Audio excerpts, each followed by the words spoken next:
37.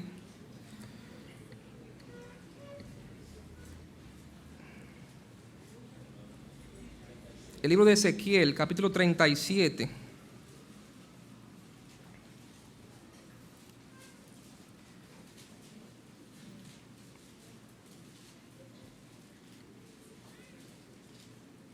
Del 1 al 6. Ezequiel, capítulo 37, los versículos del 1 al 6.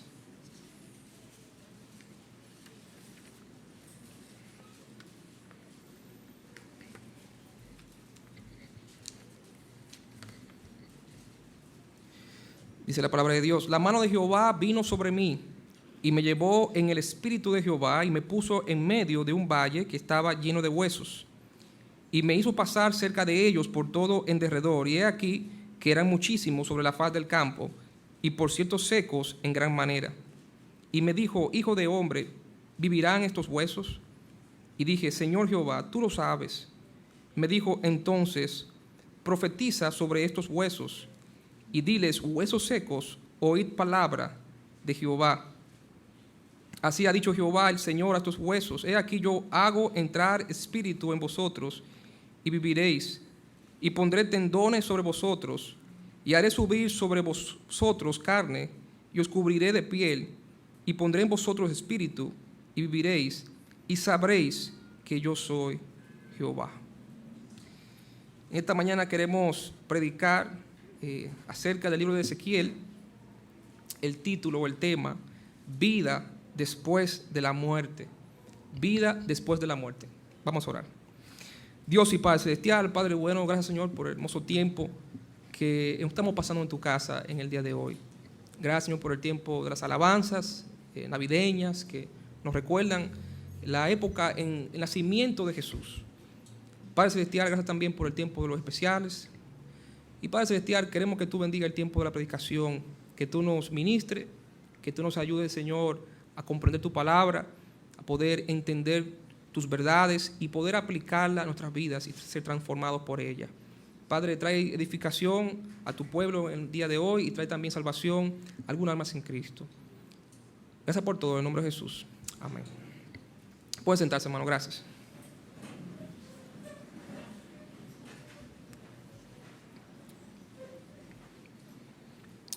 Bueno, siguiendo con nuestra serie de predicaciones a través de los libros de la Biblia, arribamos hoy al libro del profeta Ezequiel.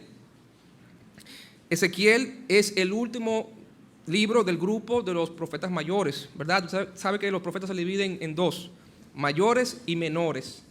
Ahora, no se dividen en mayores y menores por la importancia que tienen. Oseas, aunque es un profeta menor, es tan importante como Ezequiel, sino por la cantidad de capítulos que tienen estos libros proféticos. Isaías, Jeremías y Ezequiel y Daniel tienen una cantidad mayor de capítulos que los profetas menores, Oseas, Joel, Amós, Abdías. Y Ezequiel es el último de estos libros proféticos mayores. A medida que he estado estudiando, ¿verdad?, estos libros proféticos, me doy cuenta de la relevancia que tienen sus mensajes para el mundo de hoy. Yo no sé usted, hermano, pero a medida que uno estudia estos libros proféticos, ve muchas similitudes con el mundo de estos profetas y nuestro mundo hoy día. Usted y yo y la iglesia tiene un rol profético, si se pudiera decir, para el mundo de hoy. Estamos aquí para anunciar, ¿verdad?, el juicio que se aproxima sobre este mundo por el pecado de la humanidad. Estamos aquí para, como vamos a ver esta mañana, ser atalayas y avisar al mundo del peligro que ellos no se dan cuenta o ignoran voluntariamente que se aproxima sobre la humanidad, sobre este mundo. Esta tierra no es para siempre. La Biblia habla que los cielos algún día y esta tierra van a pasar, pero sus palabras no van a pasar. Pero todo lo que está en este mundo es sujeto al cambio, a pasar, es temporal.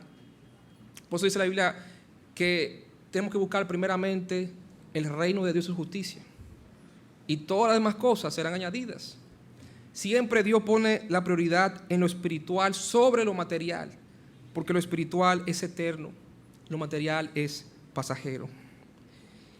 Y cuando estudiamos estos libros, encontramos una conexión, una progresión de pensamiento de parte de Dios a través de los profetas en la Biblia. Y esta progresión es muy clara. Por ejemplo, usted recuerda en el libro de Isaías que vimos o hablamos acerca de que Isaías recibió una visión.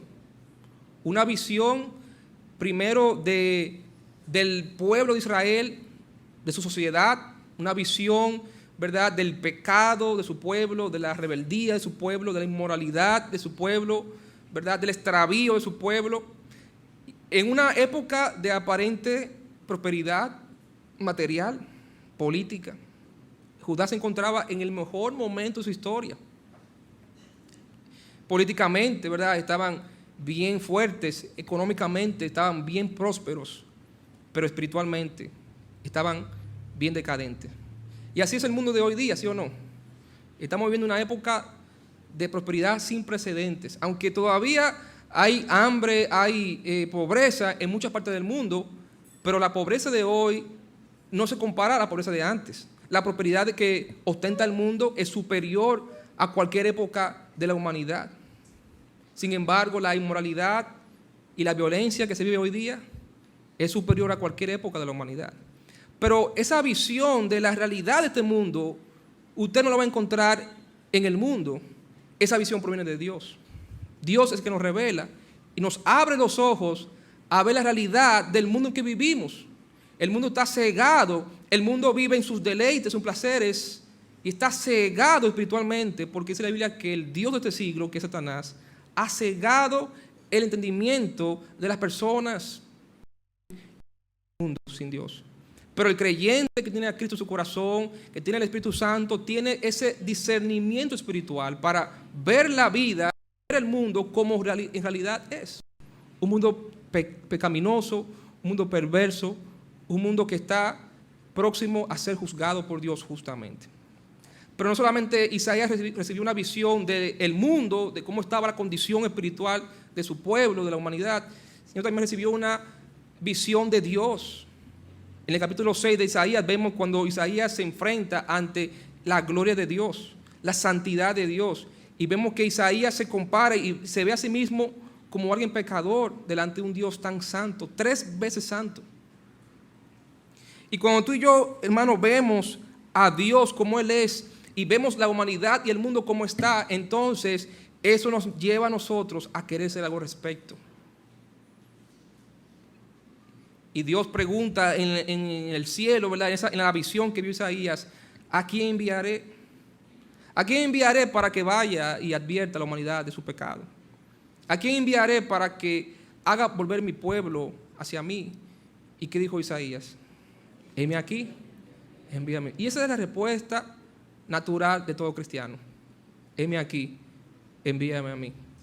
Cuando usted y yo conocemos quién es Dios, usted recuerda a Saulo, el apóstol Pablo, cuando se llamaba Saulo y estaba camino a Damasco, en sus planes, en sus metas personales, iba, ¿verdad?, enfocado en lo que él creía era su misión en la vida, destruir a los cristianos, destruir a esta nueva secta cristiana que se estaba levantando y a Jesús, su líder, que se encontró en el camino con Cristo, en una luz que lo tumbó del caballo. Y ¿cuál fue la primera pregunta que Saulo le hizo al Señor? ¿Quién eres, Señor? Y Jesús le respondió. Y cuando Saulo entendió quién era el Señor, entonces él preguntó, ¿qué quieres que yo haga? Y cuando tú y yo entendemos quién es Dios y cómo está este mundo en realidad, entonces siempre vamos a querer, la respuesta natural debe ser, Señor, ¿qué tú quieres que yo haga? Isaías vio esta visión de Dios. Jeremías, encontramos, se vio a sí mismo. Isaías vio a Dios como era. Isaías vio al mundo como estaba. Pero Jeremías se vio a sí mismo y se vio como un instrumento de Dios, que había recibido una misión de Dios. Y esa misión lo mantuvo a él fiel por 50 años, sufriendo, ¿verdad?, el desprecio de su pueblo, sufriendo la persecución de su pueblo por su misión, pero él se mantuvo fiel a lo que él entendía era su misión en la vida. Y hablamos de que cada cristiano ha recibido una misión en este mundo. Y usted debe averiguar, usted debe descubrir, comprobar cuál es la voluntad para su vida, buena, agradable y perfecta. Y la misión de Jeremías, obviamente, era advertir al mundo, advertir a su pueblo pecador del juicio inminente que se aproximaba. Jeremías vivió en los días, en los meses, en los años antes del cautiverio babilónico, antes que los babilonios vinieran y destruyeran a Jerusalén. Y Jeremías está advirtiendo al pueblo de lo que venía, del juicio de Dios. Y Jeremías vio cuando los babilonios entraron a la ciudad y hicieron todo lo que Dios le había advertido al pueblo que pasaría por su pecado. Y por eso que llamamos a Jeremías el profeta llorón, ¿verdad? Cualquiera que vea a su pueblo, a su nación siendo masacrada por un pueblo enemigo, se sentiría así. Y eso movió a Jeremías a escribir ¿cuál libro? Lamentaciones. Y en Lamentaciones él expresa su pesar por su pueblo, por su condición, por las consecuencias del pecado. Un lloro por el pecado. La humanidad no llora el pecado, la humanidad se ríe del pecado, ¿sí o no? El mundo pecador, el mundo incrédulo, sin Cristo, sin Dios, celebra el pecado, celebra la maldad, hace películas de eso, hace series de eso, se goza con lo que hace maldad. Pero el creyente llora, el justo llora por la maldad. Y Jeremías lloró por el pecado de su pueblo, por su propio pecado. Y este libro de Lamentaciones nos habla acerca de la actitud, de la respuesta que Dios espera del mundo ante la advertencia de su pecado. Y es arrepentimiento verdadero. Arrepentimiento verdadero. Y ya en el libro de Ezequiel encontramos entonces lo que Dios puede hacer y quiere hacer en la vida de todo aquel que de corazón se arrepiente y busca a Dios en su vida. El libro de Ezequiel, es un libro de restauración. No es un libro de juicio, aunque habla acerca del juicio de Dios, pero es un libro de restauración. Una restauración que Dios quiere hacer en la vida de todo aquel que se arrepiente y le busca. Pero vamos a comenzar mirando el mensajero de este libro. En capítulo 1 de Ezequiel, versículos del 1 al 3, encontramos el mensajero. Ezequiel 1, del 1 al 3, dice: aconteció en el año 30, en el mes cuarto, a los 5 días del mes, que estando yo en medio de los cautivos junto al río Quebar, los cielos se abrieron y vi visiones de Dios. En el 5º año de la deportación del rey Joaquín, a los 5 días del mes, vino palabra de Jehová al sacerdote Ezequiel, hijo de Buzi, de la tierra de los caldeos, junto al río Quebar. Vino allí sobre él la mano de Jehová. Encontramos aquí a Ezequiel. ¿Cuál era el trasfondo de Ezequiel? Ezequiel, al igual que Jeremías, era un sacerdote. Había heredado este oficio de sacerdote. Su nombre significa fortalecido por Dios, o a quien Dios fortalece. Pero a la edad de 25 años, Ezequiel fue llevado cautivo a Babilonia durante la segunda deportación de los judíos a Babilonia en el año 597 a.C. Hubieron 3 deportaciones. La conquista de Jerusalén, la destrucción de Jerusalén, se logró en 3 etapas. En primer lugar, Nabucodonosor, en el año 605, invadió Jerusalén y se llevó un grupo de judíos, un primer grupo de judíos a Babilonia cautivo. Luego, más adelante, se llevó en otra segunda ola de deportaciones a más judíos y finalmente los babilónicos decidieron destruir completamente Jerusalén en el año 586 a.C. Y este hombre, Ezequiel, fue llevado cautivo a Babilonia junto a un grupo más de judíos y lo establecieron en una colonia judía en Babilonia llamada Tel Aviv, a orillas del río Quebar. Era un campo de concentración, como lo de la Segunda Guerra Mundial. Quizás no tan fuerte como fue la Segunda Guerra Mundial, pero era un lugar donde estaban recluidos los cautivos, los presos de guerra, y ellos eran utilizados para hacer obras manuales, aunque muchos de ellos con capacidades eran colocados en lugares de posición en el gobierno. Por ejemplo, Daniel, ¿ustedes recuerdan Daniel? Daniel fue llevado cautivo también, igual que Ezequiel, a Babilonia, pero por sus capacidades y por su potencial fue colocado en posiciones de gobierno en Babilonia. Entonces los babilónicos se llevaban la gente, no era para maltratarlos, como hicieron los nazis, sino era para colocarlo en el gobierno de su imperio para poder utilizarlo como siervos en diferentes áreas. Y esto pasó con estos judíos. Y Ezequiel fue un sacerdote de Dios que fue llevado a Babilonia y estuvo entre esta colonia judía de cautivos a orillas del río Quebar. Y fue ahí donde 5 años más tarde, a los 30 años, Dios llamó a este hombre para que de ser sacerdote pasara a ser profeta. Miren lo que dice Ezequiel capítulo 1, versículo 1. Aconteció en el año 30. ¿En el año 30 de qué? De la vida de Ezequiel. En el año 30 de la vida de Ezequiel, Dios lo llamó a ser un profeta. ¿Por qué los 30 años? Ezequiel tiene mucha similitud con otro personaje importante en la Biblia que a los 30 años comenzó su ministerio: Cristo. Para comenzar a ejercer el oficio de sacerdote, había que cumplir 30 años. A partir de los 30 años tú podías ejercer tu oficio sacerdotal. Y Cristo ejerció ese oficio sacerdotal por el pueblo judío y por la humanidad. Recuerden que Cristo es el único mediador entre Dios y los hombres. Ya no necesitamos más sacerdotes. Cristo es nuestro sumo sacerdote. Y a los 30 años Él comenzó su ministerio, porque a los 30 años se comenzaba ese oficio sacerdotal para Dios.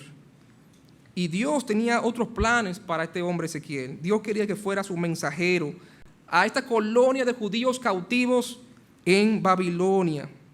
Es interesante, hermano, notar que no importa donde el pueblo de Dios esté, Dios nunca deja de hablarle a su pueblo. No importa en qué lugar te traslade las circunstancias, o que Dios permita que tú te vayas por alguna circunstancia, o Él te mueva, Él nunca te va a dejar sin su palabra.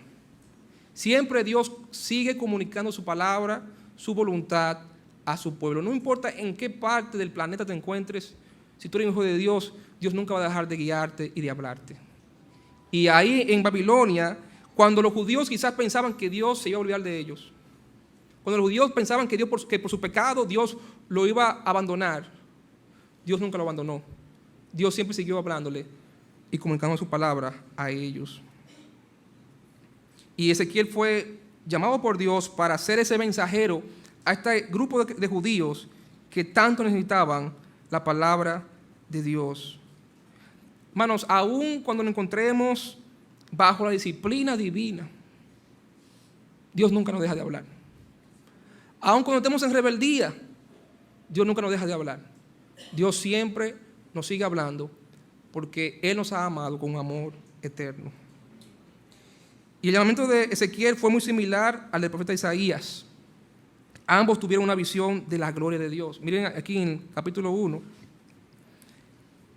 el versículo 4 dice: y miré y aquí venía del norte un viento tempestuoso y una gran nube con un fuego envolvente, y alrededor de él un resplandor, y en medio del fuego algo que parecía como bronce refulgente.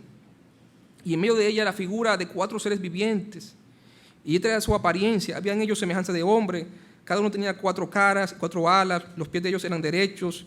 Y la planta de sus pies como planta de pie de becerro. Centellaban a manera de bronce muy bruñido. Debajo de sus alas, a sus 4 lados, tenían manos de hombre. Y sus caras y sus alas por los 4 lados. ¿De qué está hablando aquí? Está hablando de una visión de la gloria de Dios. Y hay unos ángeles que son los guardadores de la presencia de Dios, que son los querubines. Igual que Isaías, que vio estos querubines, ¿verdad?, que clamaban a gran voz: santo, santo, santo es el Señor. Pues Dios tiene continuamente alabanza en su presencia en el cielo. Y los querubines son los que alaban continuamente el nombre de Dios. Y cada vez que se representa una visión de la presencia y la gloria de Dios, aparecen estos personajes angelicales, que son los que alaban el nombre de Dios continuamente. Hay un personaje, hay un querubín, cuyo trabajo era también alabar a Dios, pero él quiso la alabanza para sí mismo. Y me refiero a Satanás, que se menciona aquí en el libro de Ezequiel. La historia de su pecado aparece aquí en el libro de Ezequiel, cómo él cayó, y aparece a través de la simbología del rey de Tiro. Pero usted lo puede leer aquí en el libro de Ezequiel, capítulo 14. Habla acerca de la caída de este querubín protector llamado Lucifer, que luego se llamó Satanás. Pero es interesante que, al igual que Isaías, Ezequiel vio una visión de la gloria de Dios. Y esto es importante en todo el libro. Esta es la base de todo el libro, la gloria de Dios. La gloria de Dios. Ezequiel vio la gloria de Dios. Miren el capítulo 2 y el versículo 1. Capítulo 2 y versículo 1. ¿Cómo se refiere Dios a su siervo? ¿Qué título le atribuye a su siervo? Dice, me dijo, ¿cómo? Hijo de hombre, ponte sobre tus pies y hablaré contigo. Hijo de hombre. ¿Qué recuerda eso? Cristo. Este era el título favorito de Cristo. No era hijo de Dios, ni Mesías, ni maestro, sino simplemente hijo del hombre. Jesús se refería a sí mismo como el hijo del hombre, porque él se veía como el hijo del hombre. De hecho, él se hizo hijo de hombre para poder servirnos y para poder morir por nosotros. Él se humanó, él se encarnó, tomó forma de siervo y murió en la cruz por nosotros, hijo de hombre. Y interesante que Dios llama a Ezequiel hijo de hombre. Ahora, ¿cuál fue el mensaje que Dios le dio a Ezequiel? Este mensaje de Ezequiel se puede dividir en 3 secciones. De los capítulos 4 al 24 se refieren al juicio que Dios iba a traer sobre Jerusalén. Todavía en esta época no había caído todo el peso del juicio de Dios a Jerusalén. Y Ezequiel está predicándole, ministrando a estos judíos en Babilonia, diciéndole que así como Dios había prometido, así Jerusalén iba a ser destruido. ¿Por qué? Porque había muchos profetas falsos en el pueblo que decían, esto es temporal. Dios va a volver a ustedes, a regresar a ustedes otra vez a su tierra. Dios va a perdonar a su pueblo. Nada va a pasar. Eso es mentira, lo que los profetas dicen. Todo va a estar bien. Pero Ezequiel decía, no, la palabra de Dios se va a cumplir. Y lo que Dios prometió, Él lo va a hacer. Aunque Él se esté tomando su tiempo, a su tiempo Dios va a traer el juicio que Él ha prometido. Y Ezequiel sirvió para recordarle al pueblo que así como Dios había prometido, ese juicio iba a venir. Y de alguna manera el mensaje también llegó a aquellos que estaban todavía en Jerusalén, para que no pensaran que Dios se había olvidado de lo que había prometido. Y Ezequiel en los primeros capítulos habla acerca de este juicio que iba a venir sobre Jerusalén. Es interesante cuando vemos, miren el capítulo, por favor, capítulo 8. En el capítulo 8 de Ezequiel vemos que Ezequiel, estando en Babilonia, Dios le muestra lo que estaba ocurriendo en ese momento en su pueblo, en Jerusalén. El por qué Dios iba a traer ese juicio. Capítulo 8, versículo 1. En el 6º año, en el mes 6º, a los 5 días del mes, aconteció que estaba yo sentado en mi casa y los ancianos de Judá estaban sentados delante de mí. Y allí se posó sobre mí la mano de Jehová, el Señor. Y miré aquí una figura que parecía de hombre, ¿verdad? Desde sus lomos para abajo fuego y desde sus lomos para arriba parecía resplandor. El aspecto de bronce refulgente. Y aquella figura extendió la mano y me tomó por las guedejas de mi cabeza.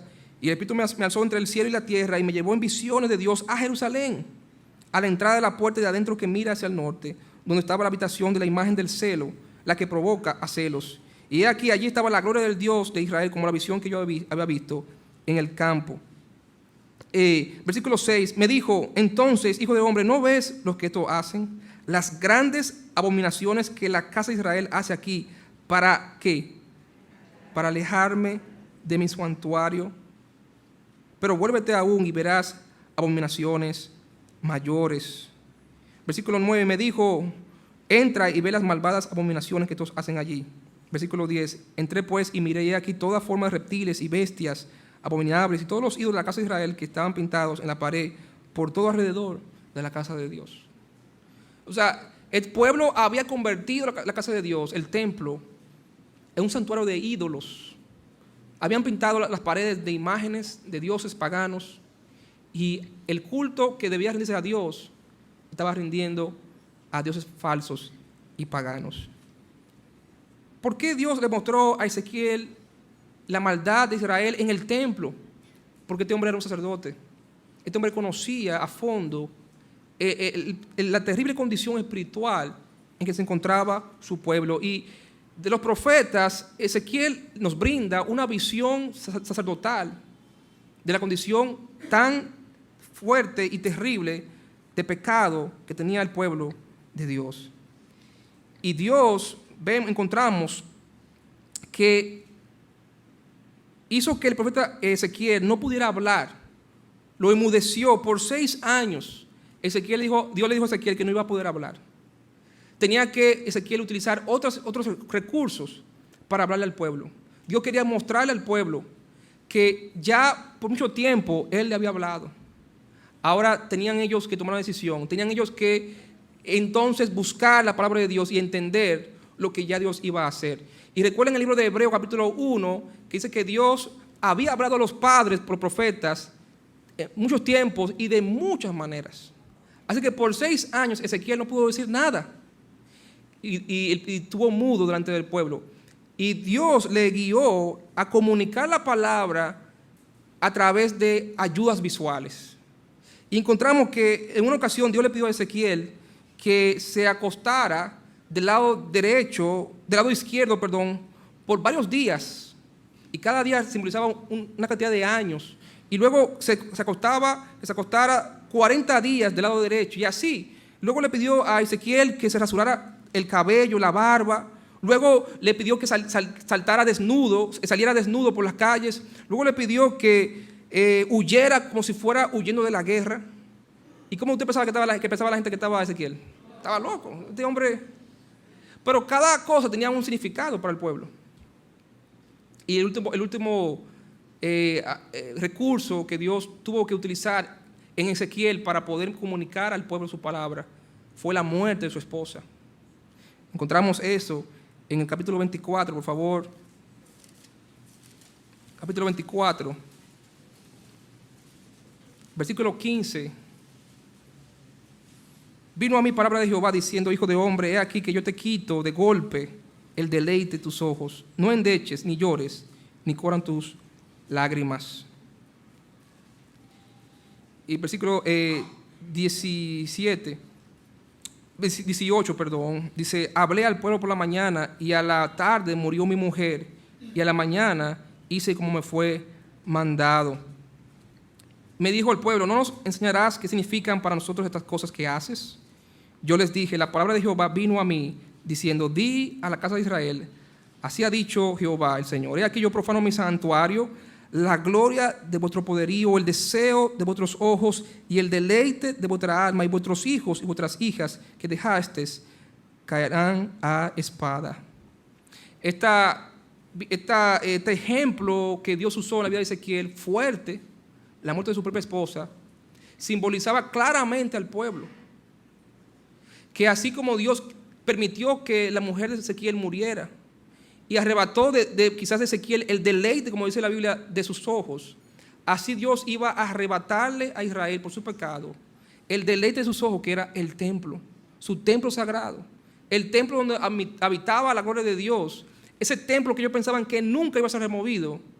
Dios les dijo a ellos que se lo iba a quitar por su pecado y que iban también a cosechar la ira de Dios en su templo amado.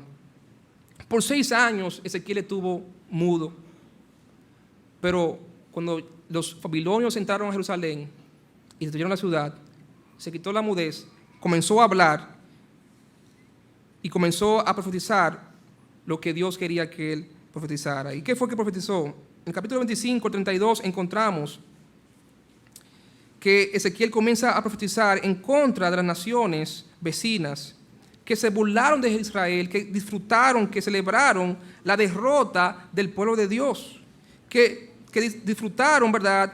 Y se alegraron en la destrucción de Israel. Y menciona a Moab, menciona a los amonitas, menciona a Egipto, a Edom. Y en los capítulos 33 al 48, finalmente, encontramos que Ezequiel da un mensaje acerca de la restauración que Dios iba a traer a Israel en el futuro.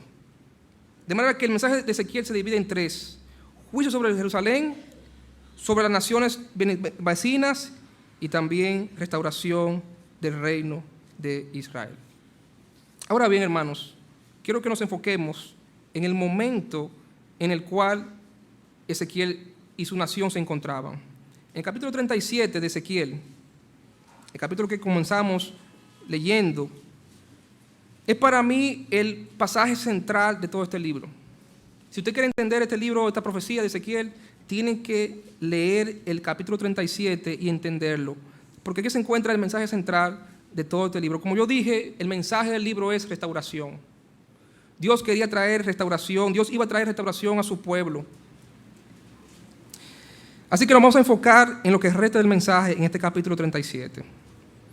Versículo 1, dice la palabra de Dios: la mano de Jehová vino sobre mí y me llevó en el espíritu de Jehová y me puso en medio de un valle que estaba lleno de huesos. Y me hizo pasar cerca de ellos por todo en derredor. Y aquí eran muchísimos sobre la faz del campo y por cierto secos en gran manera. Y me dijo: hijo de hombre, ¿vivirán estos huesos?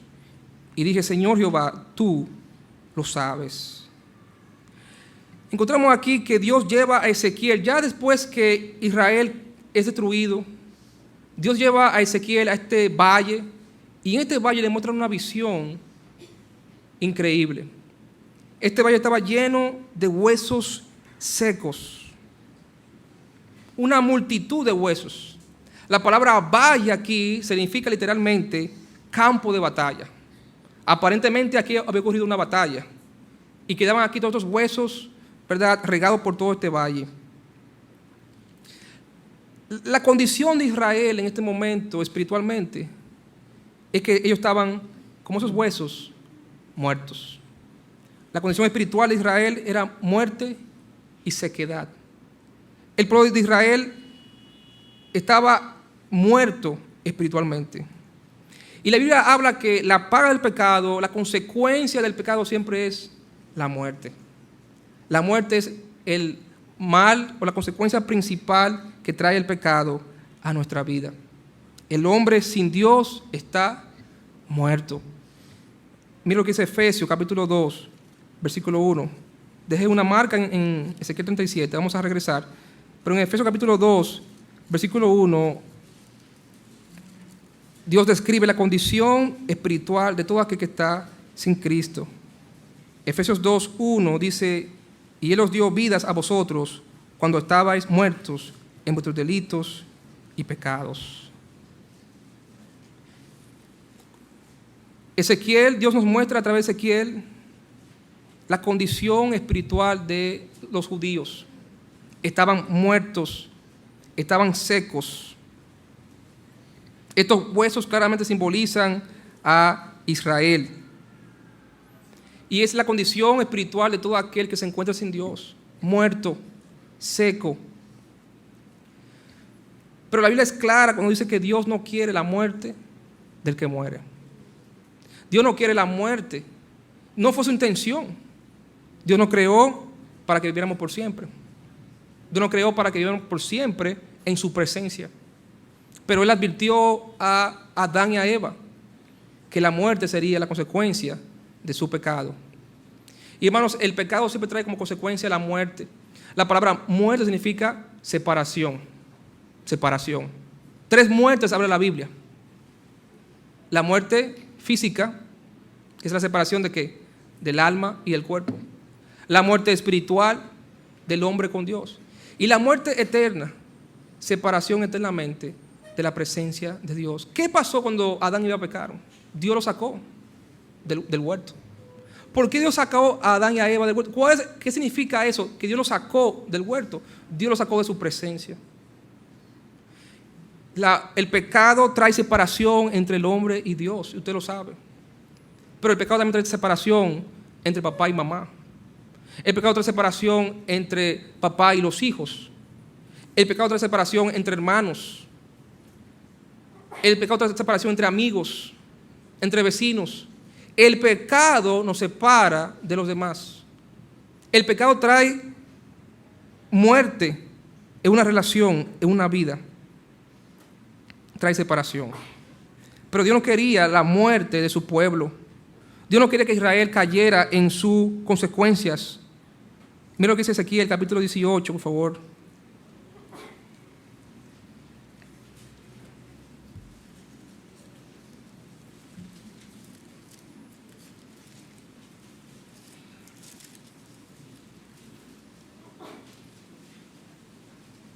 Ezequiel 18, versículo 1. Vino a mí palabra de Jehová diciendo: ¿qué pensáis vosotros los que usáis este refrán sobre la tierra de Israel? Perdón, Ezequiel 33.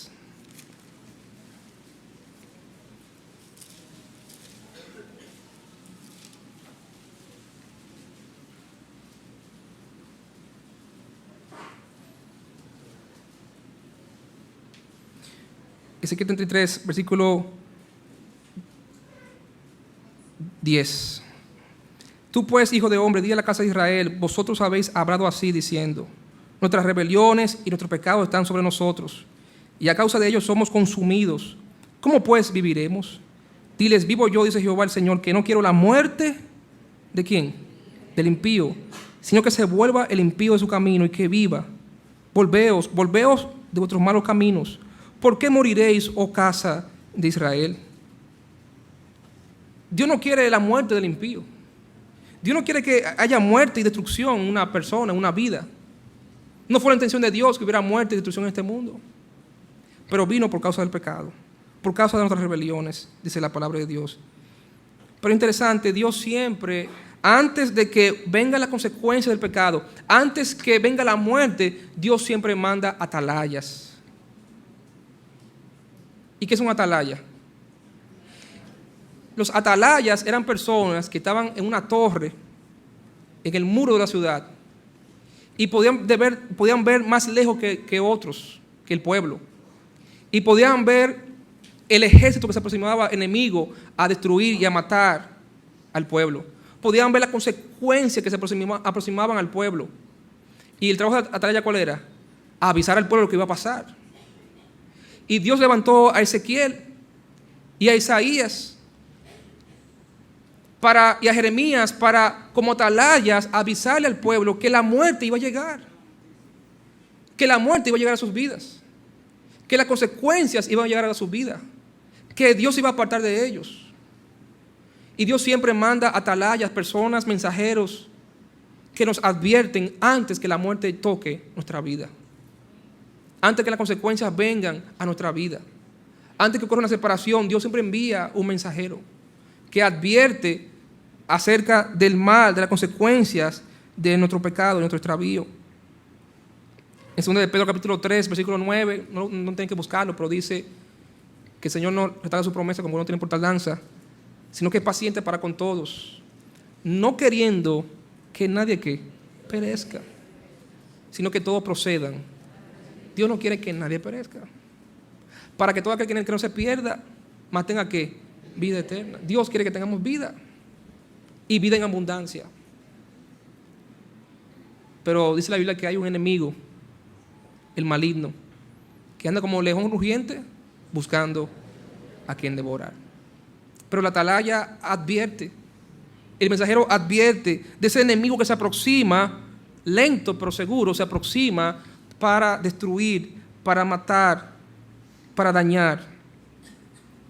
Pero Jerusalén, por más que fue advertida, pereció. En el capítulo 33, el versículo 21, las nuevas de la caída de Jerusalén llegaron a oídos de Ezequiel en Babilonia. Aconteció en el año 10º de nuestro cautiverio, en el mes 10º, a los 5 días del mes, que vino a mí un fugitivo de Jerusalén diciendo: la ciudad ha sido ¿qué? Conquistada. La ciudad ha sido conquistada. Israel se encontraba muerto. Ellos habían perecido en la batalla, habían sido destruidos. Pero volviendo a Ezequiel, capítulo 37, se nos dice que estos huesos estaban secos en gran manera. Dice el versículo 2, Ezequiel 37, 2. Dice que aquí eran muchísimos sobre la faz del campo y por cierto secos en gran manera.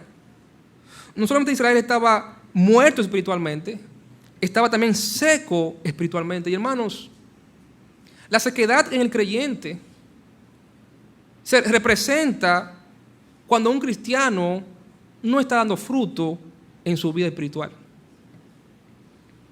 Cuando hablamos de muerte espiritual, nos referimos a un incrédulo sin Dios, sin Cristo. Pero cuando hablamos de seca, árida, nos referimos a un terreno que es de Dios, pero no está dando fruto para Dios. Y Israel estaba muerto espiritualmente, pero otros estaban secos espiritualmente. ¿Y cuántos creyentes viven vidas secas espiritualmente? Secas en gran manera. No dan fruto. La Biblia dice que Dios nos ha puesto para que demos fruto, para que abundemos en frutos. Una vida seca no puede dar frutos. Mira lo que dice Salmos 80. Salmo 80.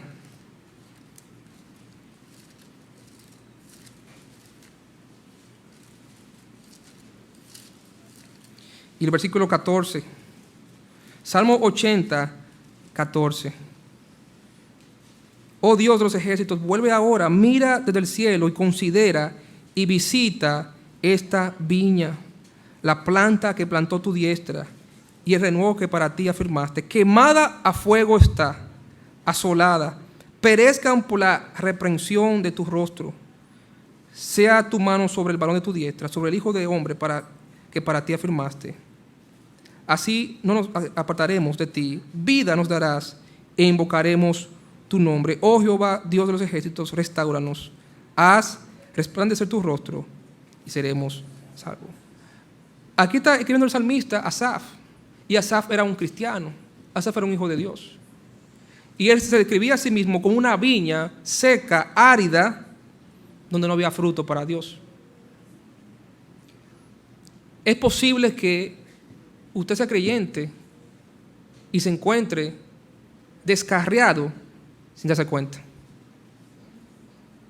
Es posible que usted sea creyente y esté aquí y en su corazón y en su vida usted esté muy lejos de Dios. Que la presencia de Dios se ha apartado de usted. Que la gloria de Dios lo ha abandonado. Aquí la Biblia nos dice en Ezequiel que esa gloria de Dios que Ezequiel vio, esa gloria de Dios se apartó del pueblo. Se alejó de la casa de Dios. Esa gloria de Dios, Icabod, ¿recuerdan esa palabra? Icabod. Traspasada es la gloria de Israel. Dios abandonó el templo. Y entonces el templo fue ¿qué? Destruido. Y cuando Dios, hermanos, abandona una vida, Dios se aparta, Dios, su gloria se aparta, eso simboliza una vida que se queda seca, árida. Y el salmista le dice a Dios en oración: Dios, regresa, restáuranos, haz resplandecer tu rostro y seremos salvos. Dios quiere reconciliar a un pecador perdido con Él, pero Dios quiere también restaurar a un creyente seco. Dios quiere volver a dar vida espiritual. No solamente Israel se encontraba muerto espiritualmente, seco espiritualmente, se encontraban también arruinados. ¿Cómo estaba el pueblo? Los muros destruidos, las ciudades quemadas, arruinados. Israel como nación estaba arruinada, estaba en ruinas. ¿Y cuántos creyentes, por tomar decisiones incorrectas en su vida, han llevado su vida a la ruina? Quizás una ruina material o una ruina moral. Y Dios se ha apartado. Su presencia, su bendición se ha apartado de tu vida.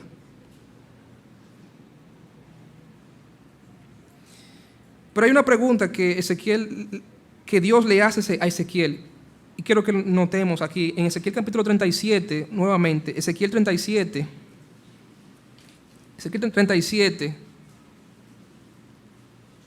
versículo 3, encontramos una pregunta clave que Dios le hace a su siervo Ezequiel.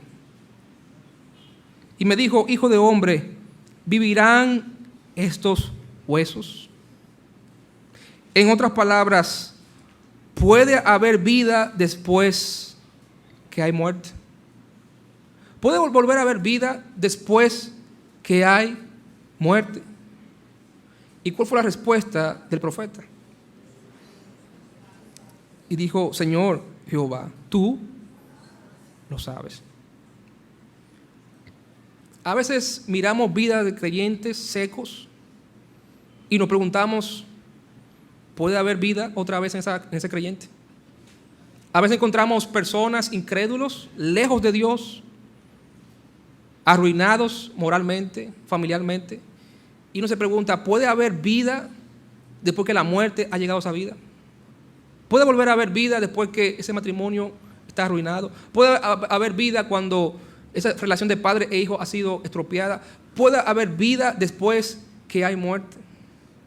Esa es la pregunta que Dios le hace a Ezequiel. Pero Ezequiel no tiene respuesta. Y hermano, nadie tiene respuesta para eso, pero Dios sí tiene respuesta. Porque Él dice: tú lo sabes, yo no sé. Yo no sé cómo puede haber vida en la vida de una persona después que hay muerte. Yo no sé cómo un matrimonio puede reconciliarse. Yo no sé cómo una persona que está hundida en el pecado, que está lejos de Dios, puede rendirse a Dios, puede vivir para Dios, puede seguir y ser un hijo de Dios. Yo no sé cómo eso ocurre, pero tú lo sabes, Señor. Dios tiene la última palabra. Dios tiene la última palabra. No podemos desanimarnos. No podemos decir: de ahí no se puede sacar nada. Ese muchacho no coge consejo. De ahí no va a salir nada bueno. Tú no sabes eso. Dios sabe lo que puede pasar. No podemos desanimarnos y decir: ahí no va a pasar nada. Dios tiene la última palabra. Dios es el que sabe. ¿Y qué hizo Dios? Miren el versículo 4. Me dijo entonces: profetiza sobre estos huesos y diles: huesos secos, oíd palabra de Jehová. Oíd palabra de Jehová. Huesos secos, oíd palabra de Jehová. ¿Puede haber vida después de la muerte? Dios puede hacer eso. Dios puede resucitar los muertos. Dios puede resucitar un matrimonio que está muerto, una vida muerta espiritualmente. Dios puede resucitar una familia, lo que sea, un negocio. Pero Él lo va a hacer a través de los medios que Él ha escogido para hacer eso. Y Él dice aquí: huesos secos, oíd ¿qué? Palabra de Jehová. Dios puede dar vida donde hay muerte a través de su palabra. No hay otro método. No hay otro método en este mundo que pueda dar vida que no sea la palabra de Dios. Por eso es tan importante, hermanos, la palabra de Dios. Más que nunca necesitamos escuchar, leer y aplicar la palabra de Dios. La palabra de Dios. ¿Qué dice el Salmo 1?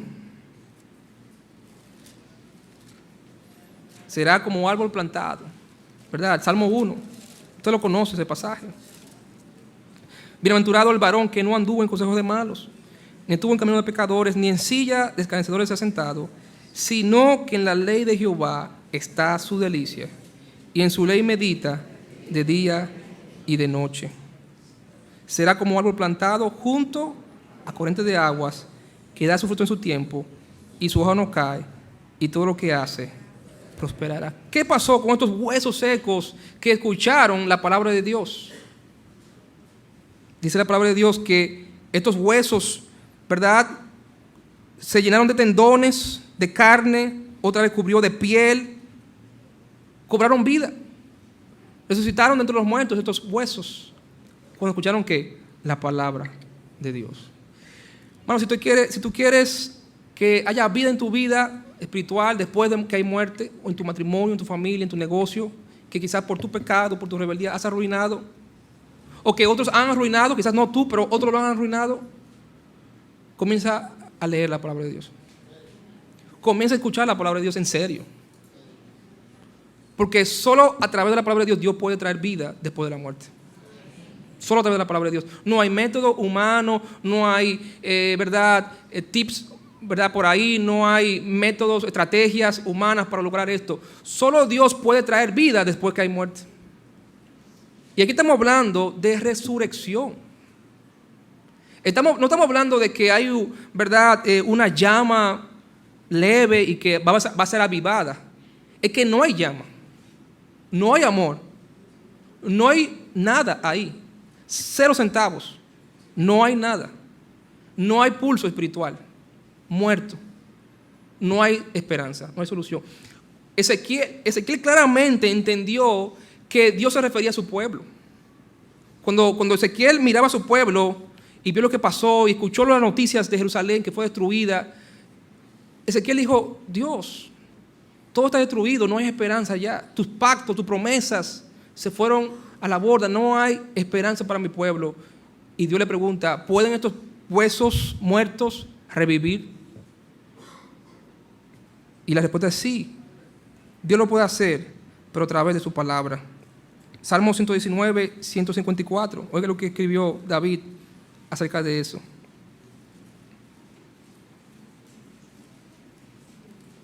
Salmos 119, 154.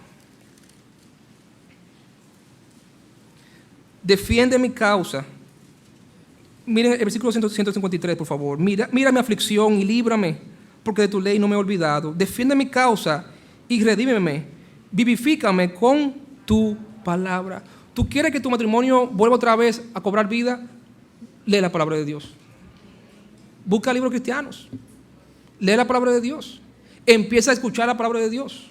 Expon a tu esposo, a tu esposa la palabra de Dios. Expon a tus hijos la palabra de Dios. Comienza a leer, a estudiar la palabra de Dios. La palabra de Dios es el medio que Dios usa para traer vida donde hay muerte. La palabra de Dios es viva y eficaz, dice Hebreos capítulo 4, versículos más cortante que espada de 2 filos, penetra hasta el alma, la palabra de Dios. Cuando estos huesos escucharon la palabra de Dios, cobraron vida. Pero regresando otra vez a Ezequiel 37, encontramos otro medio que Dios utiliza para traer vida. Ezequiel 37, versículo 9. Y me dijo: profetiza al Espíritu, profetiza, hijo de hombre, y di al Espíritu: así ha dicho Jehová el Señor, Espíritu, ven de los 4 vientos y sopla sobre estos muertos y vivirán. Y profeticé como me había mandado, y entró espíritu en ellos y vivieron y estuvieron sobre sus pies un ejército grande en extremo. Dios puede dar vida después de la muerte a través de su Santo Espíritu. Bueno, si tú quieres que tu vida sea una vida fructífera, tenemos que exponernos más y más al control del Espíritu Santo en nuestras vidas. Donde está el Espíritu hay libertad, hay vida. El Espíritu Santo puede vivificar un espíritu que está seco y apagado. Tenemos que ponernos a los pies, ponernos más bajo el control del Espíritu Santo. ¿Y cómo hacemos eso? Bueno, a través de la oración, a través de la palabra de Dios. El congregarse fortalece nuestro espíritu. Haciendo cosas espirituales. Haciendo cosas espirituales es que podemos estar bajo el control del Espíritu Santo. Un creyente que no se congrega, que no sirve a Dios, que no ora, no puede tener una vida bajo el control del Espíritu Santo. No puede ser lleno del Espíritu Santo. Tienes que exponerte cada vez más bajo la influencia del Espíritu Santo. Dios puede dar vida a través de la palabra, a través del Espíritu Santo. ¿Cómo una persona, cómo una mujer puede salvar su matrimonio cuando su corazón está lleno de amargura? ¿Cómo un esposo puede salvar su matrimonio cuando su corazón está lleno de pecado? ¿Cómo un hijo puede, verdad, establecer su relación con sus padres cuando su corazón está lleno de rebeldía? No. Si queremos que nuestra vida cambie, tenemos que llenarnos del Espíritu Santo. Y cuando el Espíritu Santo llena una vida, saca lo malo que hay en ella. ¿Sabe que nadie creía que era posible que esto pasara? Nadie creía que Dios podía darle vida a su pueblo después de su muerte. pero Dios tiene la última palabra. Mira lo que dice Isaías 26:14.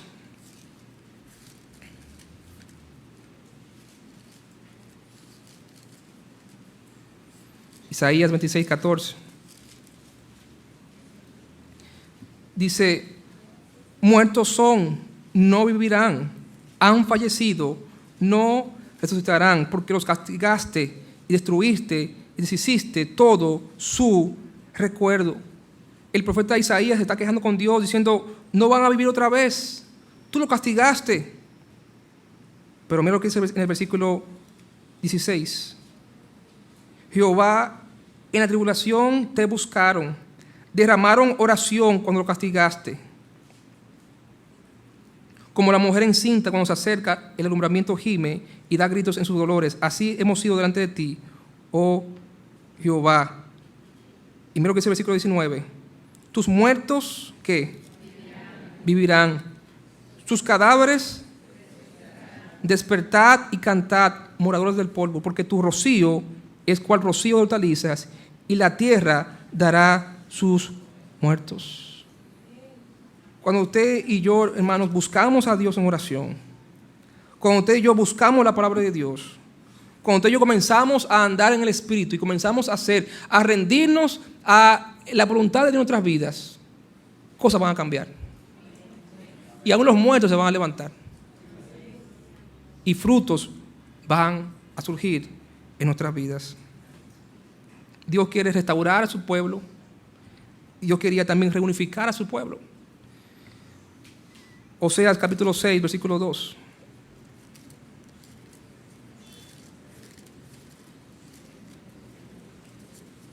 Oseas 6, 2.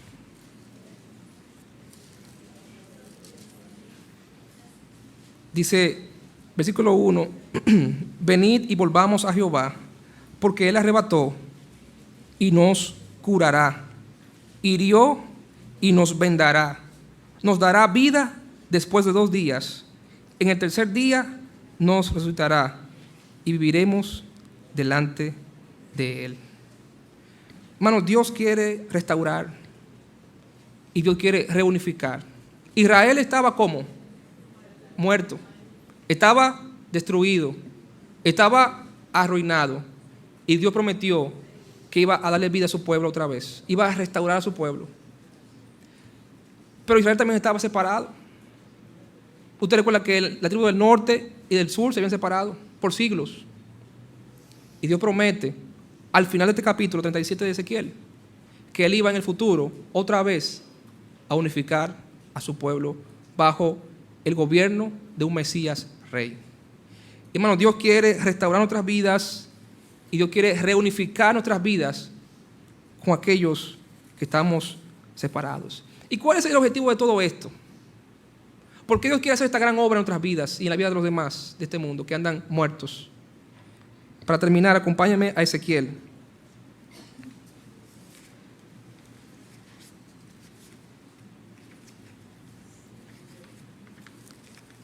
Capítulo 37, versos 13 al 14.